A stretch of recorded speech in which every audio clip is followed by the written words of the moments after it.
a little after 6 in the evening. You're standing in line at the grocery store. In front of you is some snack you don't really need. Maybe a drink too. And since you're already there, you throw one more random thing onto the belt. $5. Not much. So little that you probably don't even think about it. You tap your card, grab your stuff, and 10 minutes later, you've probably already forgotten what those $5 were even spent on. And that's exactly what makes $5 so interesting. Because $5 is small enough to feel completely irrelevant. But what would happen if, starting today, you stopped spending those $5 and instead bought Bitcoin with them every single day? Not for a week, not for a month, for years. No matter if Bitcoin is going up, no matter if Bitcoin is crashing, no matter if someone on YouTube is once again explaining that Bitcoin is going to $1 million or all the way to zero. $5 every single day. And no, this isn't going to be one of those videos telling you to never buy coffee again so you can sit in a dark apartment at 65 staring at your Bitcoin balance. This is about something much more interesting. Because those $5 barely change your life at all in the beginning. But if you give them enough time, they could eventually change a lot. You're 25. The next evening, you skip the snack. Instead, you open your Bitcoin app. You buy $5 worth of Bitcoin. No chart analysis, no 100 different indicators, no debate about whether the RSI is overbought. Just $5. And there it is, $5 of Bitcoin. And let's be serious, it looks kind of ridiculous. You feel like you just put one brick on the ground and said, there we go, the house is almost finished. The next day, you do it again. Another $5. And again, and again. Eventually, you just automate the whole thing. About $150 a month. The money automatically leaves your checking account. And here's the interesting part. Before this, that money disappeared too. It just disappeared on things you couldn't remember buying a week later. Now it isn't really disappearing. It's turning into Bitcoin. Or more precisely, Satoshis. Because one Bitcoin contains 100 million Satoshis. And suddenly, every day, you own a few more of them. At first, you still obsess over the Bitcoin price. You buy $5 worth. An hour later, you check. $4.97. Fantastic. 3 cents down. Financial ruin has officially begun. The next morning, it says $5.12. And for about 3 seconds, you start wondering when you can quit your job. That's probably how every Bitcoin journey begins. But you keep going. You're 26. 1 year has passed. You've invested about $1,825. Some days Bitcoin was expensive. Other days it was cheap. Some days your $5 bought you significantly more Satoshis. Other days it bought you fewer. And that's the entire point. You're not trying to figure out the perfect time to buy. You simply buy $5 worth every day. Then Bitcoin suddenly drops 10%, 15%, maybe even more. You open your app and, for the first time, your Bitcoin is worth noticeably less than the amount of money you've put in. You mention it to a coworker. He looks at you. You buy that every day? Yeah. Even when it's going down? Yeah. Why? And to be fair, you don't even have a particularly impressive answer yet. You believe in Bitcoin long term, so you keep buying.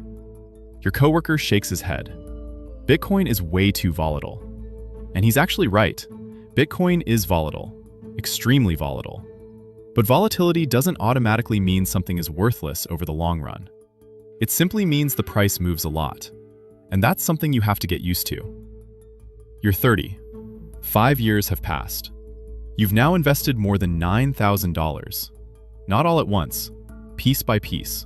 $5 at breakfast, $5 while you're on vacation, $5 on Christmas, $5 on some completely boring Tuesday. And slowly, you notice something. You don't really care anymore whether Bitcoin is up $2,000 today or down $2,000. Instead, you start thinking about something else. How many Satoshis do I actually own? That is a very different mindset. Before, you were always trying to find the perfect entry price. Now, you're simply accumulating. Then your friend texts you. Let's call him Mark. Mark has also owned Bitcoin for approximately 3 days, which naturally means Mark is now an expert. He sends you a screenshot. Bitcoin has just gone up a lot. Mark writes, "Bro, this is it. I went all in." You ask, "All in?" "Yup." 2 weeks later, Bitcoin drops 20%. Mark stops texting. You, meanwhile, continue buying $5 worth. And suddenly, something interesting happens. While Mark is angry about the crash, you're now getting more Bitcoin for the exact same $5.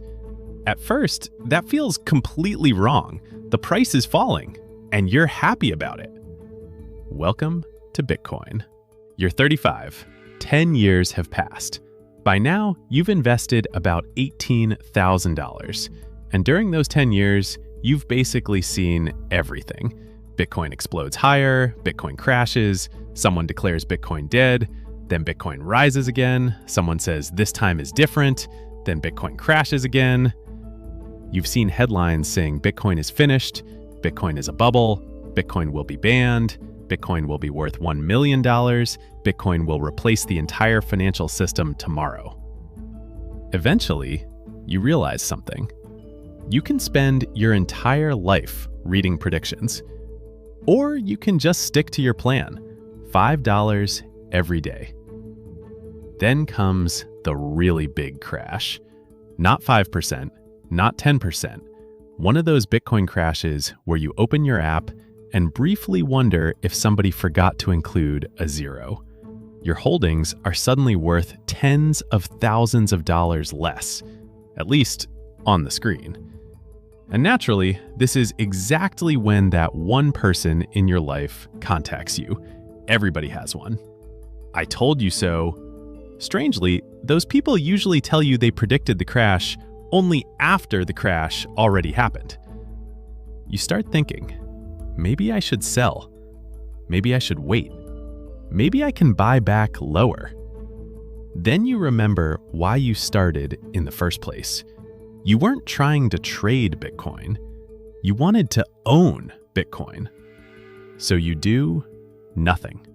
Your automatic purchases keep running. $5 every day. And while everyone else is panicking, you're suddenly getting significantly more Satoshis for your money. When Bitcoin was going straight up, you kept thinking, why didn't I buy more earlier? Now prices are lower, and suddenly you don't want to buy anymore. Human beings are fascinating. You're 40. 15 years have passed. You've now invested a little more than $27,000. And this is where things start getting interesting. Bitcoin has a fixed supply. There will never be more than 21 million Bitcoin. And while you've been buying small amounts every day for years, you've slowly accumulated a larger share of that limited supply. Maybe you don't own a full Bitcoin. Maybe you own significantly less. Maybe you own more. That depends entirely on the prices you were able to buy at over those years. But something about you has changed. $5 no longer feels like $5. You think about how many Satoshis $5 can buy. You look at things you could purchase and automatically convert them in your head. New headphones? That's a lot of Satoshis. That doesn't mean you stop buying things. Of course not. You still have to live your life. But you start noticing the difference between consuming something and owning something. You're 45. 20 years have passed.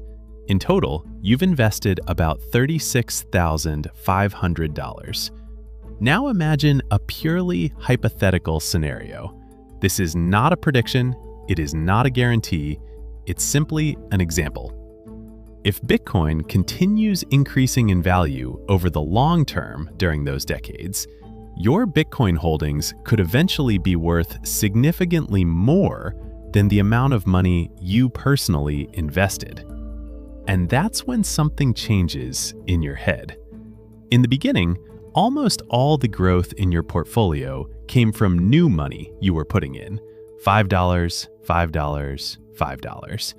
But eventually, a single major move in Bitcoin could change the value of your holdings more than an entire year of your contributions. Imagine your Bitcoin is eventually worth $100,000. If Bitcoin rises 10%, that's a $10,000 increase. But you personally only invest about $1,825 during the entire year. At that point, Bitcoin could move your portfolio more in a few weeks than you contribute in several years. Of course, it works in the other direction too. A 10% drop can wipe $10,000 off the screen just as quickly. And that's why, as your wealth grows, your most important skill changes. It's no longer buying Bitcoin, it's holding Bitcoin. You're 50. 25 years have passed. You've invested around $45,000 in total. And suddenly, you think back. $5. That was it. No lottery win, no massive inheritance, no perfect trade. You didn't buy every bottom and sell every top. Quite the opposite. You probably thought Bitcoin was too expensive about 12 times. You thought you had started too late about 8 times. And you probably got annoyed by a Bitcoin crash around 47 times. But you kept going. Maybe you look around at your group of friends. Your incomes were not dramatically different. Similar jobs, similar homes, similar vacations. The difference is that for decades, a tiny portion of your income went into an asset whose supply cannot simply be increased whenever someone wants more of it. For other people, it didn't. And now something becomes obvious. Wealth doesn't always come from one giant decision. Sometimes it comes from one ridiculously small decision that you refuse to change for a very long time. You're 55. 30 years have passed. By now, you've invested around $54,750. And if Bitcoin performed well during those decades, your holdings could potentially be worth several times that amount. Nobody knows what the Bitcoin price will be 30 years from now. But that's not really the point. The important thing is that you spent 30 years accumulating. Through bull markets, through bear markets, through excitement, through panic. You bought when everybody wanted Bitcoin.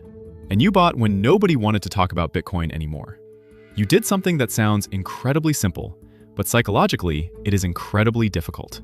You stayed consistent. Then you turned 60. 35 years have passed. Your daily $5 purchases have now added up to almost $64,000. And maybe now you notice that your Bitcoin holdings start affecting your life. Not necessarily because you want to sell them, but simply because you know they are there. Losing a job feels different. A major unexpected bill feels different. Maybe you can work fewer hours. Maybe you can retire earlier. Maybe you can help your kids. Maybe you just sleep a little better knowing that you spent decades building wealth. Because money doesn't only buy things. Money buys options. And options feel a lot like freedom. Then you're 65. 40 years have passed. 40 years since that night at the grocery store. You invested $5 every single day. So how much money did you actually put in out of your own pocket? $5 a day, 365 days a year, 40 years, about $73,000. And now comes the big question. What is that Bitcoin worth today? $500,000? 1 million? 10 million? More? Less? I can't honestly give you that number. And anyone who claims they know exactly what Bitcoin will be worth 40 years from now probably owns either a time machine or a YouTube channel. Maybe both. But that isn't even the most important point of this video. Because regardless of what Bitcoin does, you turned a tiny daily expense into a habit that lasted for decades. $5 feels like almost nothing today. Over 40 years, it becomes $73,000. And if Bitcoin gains purchasing power over that period, it isn't only the new money you're investing that benefits. The Bitcoin you bought 5 years ago benefits. The Bitcoin you bought 10 years ago benefits. The Bitcoin you bought 20 years ago benefits. The Bitcoin you bought 30 years ago benefits. And that is why time can be so powerful with Bitcoin. Because by buying consistently, you keep accumulating more of an asset with a limited maximum supply. In a world where almost everything else can be increased, more money can be created, more houses can be built, more shares of companies can be issued. Now imagine the other version of your life. You don't invest those $5. You simply spend them. And that's completely fine. $5 a day feels like nothing. But after 40 years, you still spent around $73,000. The difference is that there isn't a single Satoshi sitting in your wallet at the end. And that difference doesn't come from one spectacular day. Not the day Bitcoin jumps 20%. Not the day everyone celebrates a new all-time high. And not the day some guy on X posts Bitcoin to the moon again. The difference comes from thousands of completely ordinary days. A Tuesday when you buy $5 worth of Bitcoin. A Sunday when you buy $5 worth of Bitcoin. Bitcoin goes up, $5. Bitcoin goes down, $5. Everybody is euphoric, $5. Everybody says Bitcoin is dead, $5. Again and again and again. Then one day, you look back and realize something. Maybe the most important thing wasn't whether you bought Bitcoin at $83,000 or $77,000. Maybe the most important thing was simply that you started and that you didn't stop. But maybe you're thinking, okay, $5 a day sounds doable. So what if you could invest those $5 without even using your own money? That's what the next video is about. I'll show you a simple trick that can help you accumulate additional Bitcoin every month without increasing your existing savings plan. And if you think $5 a day is too little to make a meaningful difference, you've now seen why the combination of small amounts and a lot of time could become incredible.